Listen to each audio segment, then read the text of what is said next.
Could a slow, unarmed reconnaissance aircraft actually defeat enemy fighters in aerial combat? The very notion defies everything we know about air warfare. Yet on a frigid morning in December 1944, over the snow-covered forests of eastern Belgium, this impossible scenario became reality, and the pilot who accomplished it would change the way the world viewed reconnaissance aviation forever. This is the story of how Captain William Petillo, flying an unarmed Piper L4 Grasshopper, a fabric-covered observation plane with a top speed barely exceeding 85 miles per hour, managed to engage and defeat a German Messerschmitt Bf 109, one of the Luftwaffe's premier fighter aircraft. It's a tale that begins not with bullets and cannons, but with courage, ingenuity, and the kind of desperate innovation that only emerges when survival hangs by a thread. December 1944, the Ardennes Forest, Belgium. The Western Front had seemingly stabilized after the Allied breakout from Normandy and the liberation of France. American forces stretched thin along an 85-mile front through the dense, snow-laden forests of the Ardennes, had grown confident, perhaps too confident. This sector, considered a quiet rest area for battle-weary divisions, was manned by a mix of green troops, fresh from the States, and exhausted veterans recovering from the savage fighting in the Hirchen Forest. Among these forces was the 5th Armored Division, positioned near the town of Bastogne. Supporting them were artillery spotters and reconnaissance pilots flying the L for Grasshopper, affectionately known as the Cub by the men who flew them. These were not combat aircraft in any traditional sense. The L-4 was essentially a militarized civilian Piper Cub, modified with military radios and observation windows. Constructed of fabric stretched over a metal frame, powered by a 65-horsepower Continental engine, the Grasshopper could barely reach 85 miles per hour in level flight. It carried no weapons, no armor, no defensive armament whatsoever. Its purpose was singular: to fly low and slow over the battlefield, spotting enemy positions and directing artillery fire. Captain William Petillo was one such pilot. At 28 years old, the Alabama native had already logged over 400 hours in the L4, flying countless missions over France and Belgium throughout the autumn of 1944. Petillo was a professional calm, methodical, and respected by the artillery units he supported. His observer, First Lieutenant Robert Frazier, was a 24-year-old forward observer from Ohio, trained to coordinate artillery strikes with surgical precision. Together, they had become a seamless team, their voices a constant presence on the radio nets linking ground forces with the big guns positioned miles behind the lines.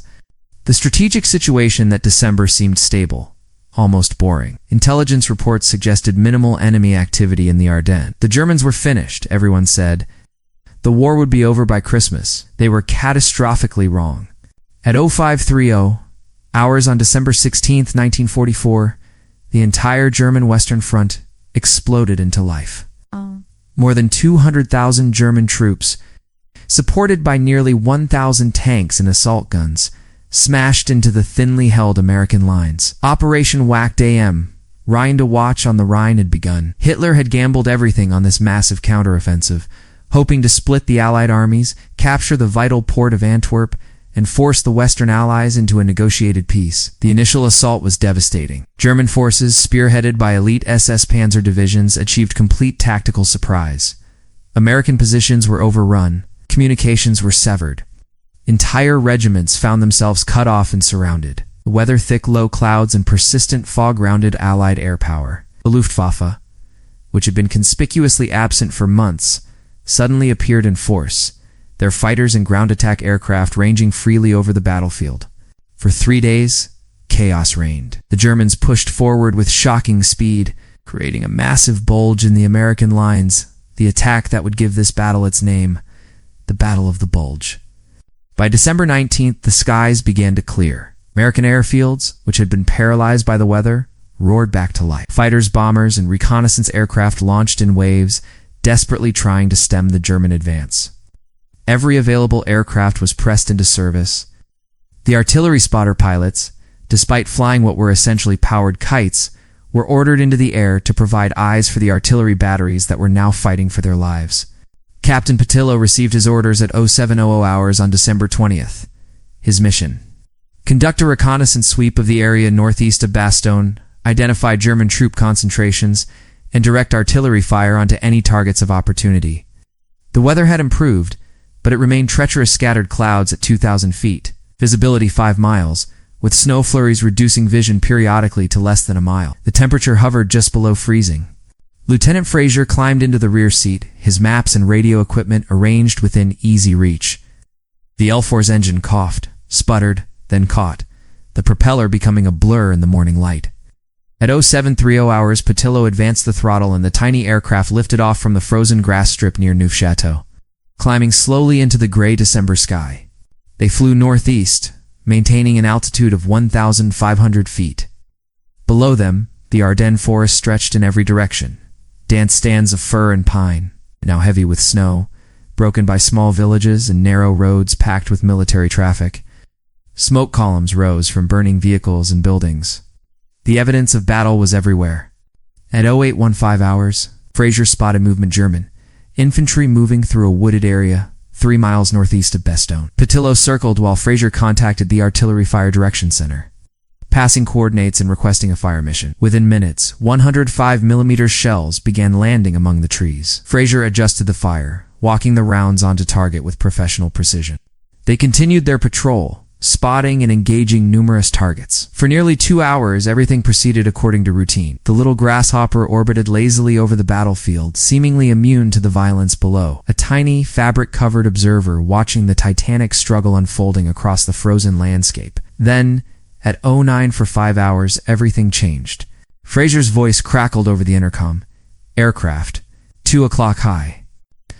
Patillo's head snapped right. There, perhaps 2,000 feet above them, and closing fast, was a German fighter aircraft. Even at this distance, the distinctive outline was unmistakable, a Messerschmitt Bf 109, one of the Luftwaffe's premier fighter planes. The 109 was a proven killer, a fighter aircraft that had dominated European skies earlier in the war. Powered by a 1,475 horsepower Daimler-Benz engine, capable of speeds exceeding 385 miles per hour, armed with 20mm cannons and machine guns, the Messerschmitt was a purpose-built killing machine, and it was diving directly toward them. The tactical situation was hopeless. Patillo understood this with crystal clarity. The L4 Grasshopper had a maximum speed of 85 miles per hour.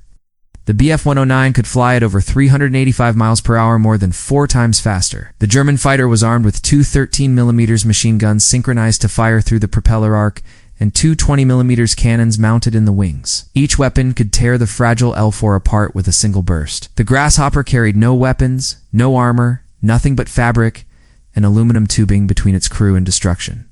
Conventional wisdom dictated one course of action: dive for the deck, head for the nearest cloud cover or friendly lines, and pray that the faster aircraft couldn't line up a killing shot during the chase. But Patillo looked down. Below them was nothing but open forest and snow-covered fields. The nearest clouds were 3 miles away. The German fighter would close the distance and destroy them long before they could reach any sanctuary. "Hold on!" Patillo shouted over the intercom. The Bf 109 pilot, confident in his overwhelming advantage, began his attack run. He dove from altitude, his guns already armed, his finger on the trigger. This would be easy, just another Allied observation plane added to his victory tally. The German pilot had probably shot down several already during this offensive. One more would take seconds, but Captain Patillo had spent 400 hours flying the L4. He knew this aircraft intimately, every quirk, every limitation, and every advantage. And in that moment, his mind seized upon the one characteristic of the Grasshopper that might, just might, keep them alive. The L4 could turn. Not quickly in the conventional sense, but it could turn in an impossibly tight radius. With a stall speed barely above 38 miles per hour and exceptional low-speed handling, the Grasshopper could practically pivot in place. No fighter aircraft in the world could match that turning radius. As the Bf 109 closed to 400 yards, Patillo threw the L4 into a hard right turn. Pulling back on the stick and pushing in hard rudder, the little aircraft shuddered, its fabric wings creaking with strain. Rotated through an impossibly tight arc, turning inside the fighter's approach angle. The German pilot, committed to his dive, flashed past them at over 300 miles per hour, his guns firing but the rounds passing harmlessly to the left as Patillo's maneuver took them out of the bullet stream. The Messerschmitt screamed past, pulling up sharply to avoid slamming into the ground. Fraser, pressed hard against his seat by the G-forces, realized what Patillo was doing. "He's coming back around," shouted. Indeed, the German pilot, frustrated and now perhaps annoyed at having missed such an easy target, swung the Bf 109 around for another pass. This reconnaissance plane was going to die. The pilot reduced his speed slightly, determined not to overshoot again. The second attack came from the left. The Messerschmitt closed rapidly, its nose already flashing with the muzzle flare of machine guns. Patillo again waited until the last possible moment, watching the fighter grow larger and larger in his peripheral vision, every instinct screaming to turn away earlier and then jerk the Grasshopper into another gut-trenching turn, this time to the left. Again, the L4's unique characteristics saved them. The aircraft pivoted almost in place, presenting only its narrow profile to the attacking fighter. The Bf-19's bullets carved through the air where the Grasshopper had been a split second before. The German fighter roared past, so close that Patillo could see the pilot's face, a young man, probably not yet 20. His features twisted in concentration and frustration. 3 times the Messerschmitt attacked. 3 times Patillo's desperate maneuvering saved them, but the captain knew they couldn't keep this up forever. Each violent maneuver burned precious altitude. They were now down to 800 feet above the forest canopy. The German pilot was learning, adjusting his attack profile, slowing down to match the Grasshopper's speed more closely. The next pass might be the killing blow. Fraser, his hands bracing against the sides of the cockpit as Patillo threw the aircraft through another impossible turn, suddenly had a wild thought. It was insane. It violated every principle of aerial combat. But they were already dead. What did they have to lose? "Bill," he shouted over the intercom. "Get above him." "What?" Patillo's voice was strained, his arms aching from wrestling with the controls. "Get above him, get on his tail." For one brief second, Patillo thought his observer had lost his mind. Get on the tail of a Messerschmitt Bf-109. In an unarmed reconnaissance plane, it was suicide. It was absurd. But as the German fighter banked around for what would likely be a successful killing pass, Patillo suddenly understood what Fraser was suggesting. The L4 couldn't outrun the fighter. It couldn't outclimb it. It couldn't fight it with guns. But it could outmaneuver it. And if they could somehow reverse the tactical situation, even temporarily, it might create an opportunity. An opportunity for what Patillo wasn't entirely sure, but anything was better than continuing to play defense until their luck ran out. The Bf-109 began its 4th attack run, approaching from the right rear quarter at a slightly lower speed. The German pilot had learned from his previous mistakes. This time he would match the observation plane's speed and simply sit behind it, firing until the fragile aircraft disintegrated. Patillo let the fighter close to 300 yards. He could feel the moment, that split-second window when the enemy pilot would be committing to his firing solution. Its focus narrowed to the target in his gun sight. Then Patillo pulled the Grasshopper's nose up sharply, while simultaneously cutting the throttle and deploying full flaps. The L4's speed dropped almost instantly from 75 miles per hour to barely 40. The aircraft seemed to stop in midair, hanging on its propeller. The Messerschmitt, traveling at nearly 200 miles per hour, had no chance to react. The German pilot's eyes went wide with shock as the slow-moving observation plane suddenly appeared to leap backward in his windscreen. The Bf-109 shot past them, now in front of the L4, and Patillo immediately pushed the throttle forward and retracted the flaps. He dove, building speed, and suddenly found himself in a position that should have been impossible directly behind a German fighter aircraft. Of course, being behind the Messerschmitt meant nothing when you carried no weapons. But Patillo had a plan now, born of desperation and a lifetime of flying. The German pilot, realizing something was seriously wrong with this engagement, attempted to pull away.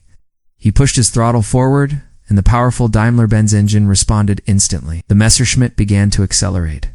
But Patillo stayed with him.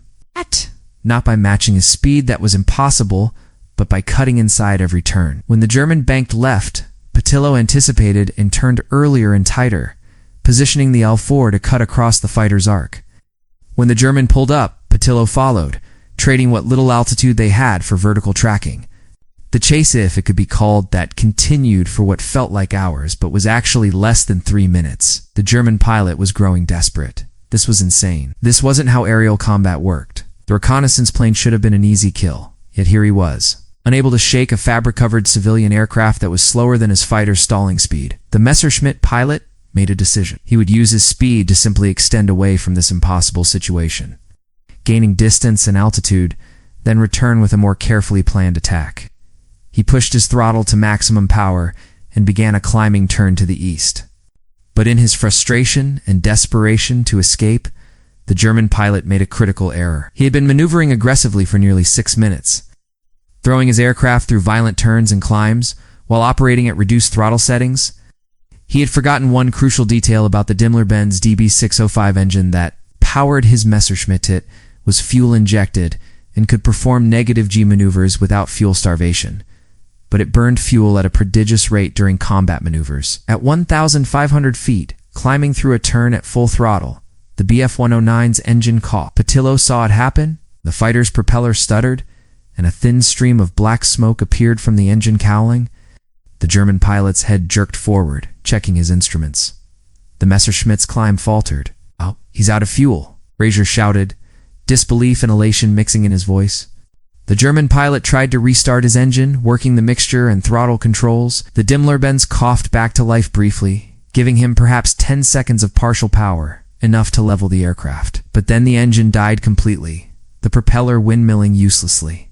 Now the Messerschmitt was a glider, very poor glider, and it was rapidly losing altitude. Patillo followed, keeping the L4 positioned above and behind the stricken fighter. He had no weapons, no way to force the aircraft down, but he maintained his position with grim determination. The German pilot, his vaunted fighter, now nothing more than 6,000 pounds of falling metal and fuel, desperately searched for a place to land. Below them was the forest, no help there. But ahead, perhaps 2 miles distant, was an open field covered in snow. The German pilot aimed for it, executing a perfect dead-stick approach. The Messerschmitt descended in a shallow glide, its landing gear remaining retracted to reduce drag. At 200 feet, it became clear the fighter would make the field. The German pilot was skilled, maintaining his airspeed and glide ratio with precision. He would survive this landing. But Patillo had no intention of letting this German pilot return to fight another day. He pushed the L4's throttle forward and dove, building speed, the Grasshopper now reaching nearly 95 miles per hour in the dive, slightly exceeding its normal maximum speed. As the Messerschmitt flared for landing, Patillo brought the L4 down in a steep approach directly behind it. The German aircraft touched down, its belly hitting the snow in a shower of white powder, sliding forward in a relatively controlled belly landing. Patillo set the Grasshopper down just 100 yards behind the fighter. The tiny observation plane's wheels hitting the snow-covered field with barely a jolt. He kept the throttle up, taxiing rapidly toward the downed German aircraft. The Bf-109 had slid to a stop perhaps 200 yards from its initial touchdown point. The canopy was already open, and the German pilot was climbing out, drawing his sidearm. He stood beside his aircraft, watching in what must have been absolute bewilderment as the tiny American reconnaissance plane taxied toward him. Fraser had his own pistol drawn, a standard issue M1911.45 caliber. As Patillo brought the L4 to a halt 50 yards from the German fighter, Fraser stood up in his seat, his weapon aimed at the Luftwaffe pilot. For several long seconds, the two men stared at each other across the snow-covered field. Then the German pilot looked at his aircraft, disabled, out of fuel, miles behind Allied lines. He looked back at the American reconnaissance plane, at the pistol pointed in his direction. Then slowly he raised his hands. Within minutes, American ground troops, a patrol from the 101st Airborne Division that had witnessed the bizarre aerial chase and subsequent landing, arrived at the field. The German pilot, Unteroffizier Sergeant Heinrich Rosemeyer, a 19-year-old Bavarian with 7 confirmed kills to his credit, was taken into custody. Through an interpreter, Rosemeyer later described the engagement as the most frustrating 6 minutes of my military career. He admitted he had underestimated the observation plane's maneuverability and had become fixated on securing the kill, burning fuel recklessly. When questioned about why he didn't simply break off the engagement, Rosemeyer responded that he could not return to base after being evaded by an unarmed reconnaissance plane. It would have been humiliating. That pride had cost him his freedom and his aircraft.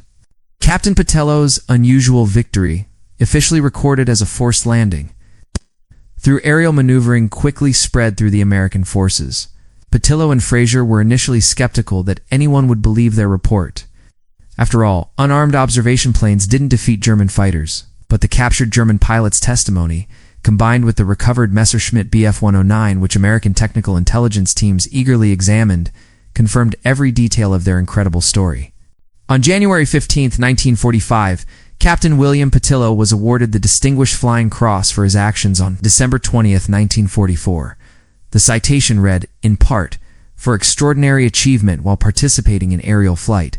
Captain Patillo, while conducting artillery observation duties in an unarmed L-4 aircraft, demonstrated exceptional airmanship and courage when engaged by an enemy fighter aircraft. Through superior skill and innovative tactical maneuvering, Captain Patillo successfully evaded multiple attack runs and forced the enemy aircraft to land, resulting in the capture of the enemy pilot and his aircraft. His actions reflect great credit upon himself and the military service. First Lieutenant Robert Fraser received the Air Medal for his role in the engagement, but the true impact of Patillo's victory extended far beyond the medals. His successful defense against a vastly superior opponent led to a complete reassessment of light reconnaissance aircraft tactics. The Army Air Forces initiated a study of the engagement, resulting in new training protocols for observation pilots. The tactics. Patillo employed particularly the use of the L-4's superior low-speed maneuverability to negate a faster opponent's advantages became standard instruction at artillery spotter training facilities.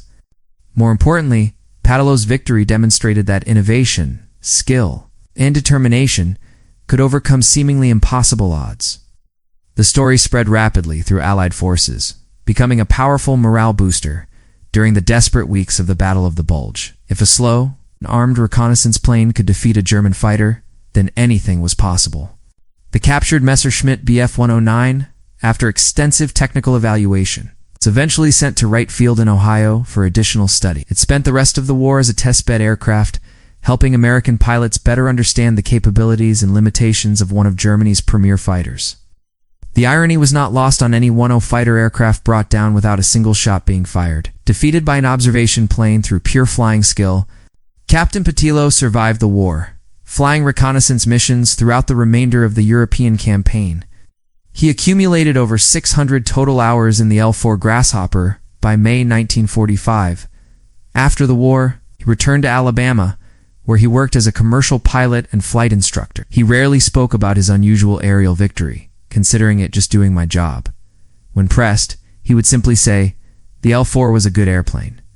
People underestimated it." That day, so did a German fighter pilot. William Patillo passed away in 1983 at the age of 67. At his funeral, restored Piper L-4 Grasshopper performed a flyover, a final tribute to the pilot, who had proved that in aerial combat. As in all warfare, victory doesn't always go to the side with the biggest guns or the fastest machines. Sometimes it goes to those who refuse to accept defeat, who find innovative solutions in desperate circumstances, and who remember that courage and skill can overcome overwhelming material disadvantage. The engagement over Belgium on December 20th, 1944, remains unique in aviation history, the only confirmed instance of an unarmed reconnaissance. Aircraft forcing down an enemy fighter through aerial maneuvering alone. It stands as a testament to human ingenuity, to the power of unconventional thinking, and to the extraordinary courage of the men who flew the most dangerous missions in the most vulnerable aircraft. This was just one of countless untold stories from the Second World War. Subscribe to WWII Secrets Reborn as we continue to bring these forgotten chapters of history back to life. These men like Captain William Patillo and Lieutenant Robert Fraser deserve to be remembered. Their courage, their sacrifice, and their incredible achievements must not fade into obscurity. Until next time, remember those who served and honor those who never came home.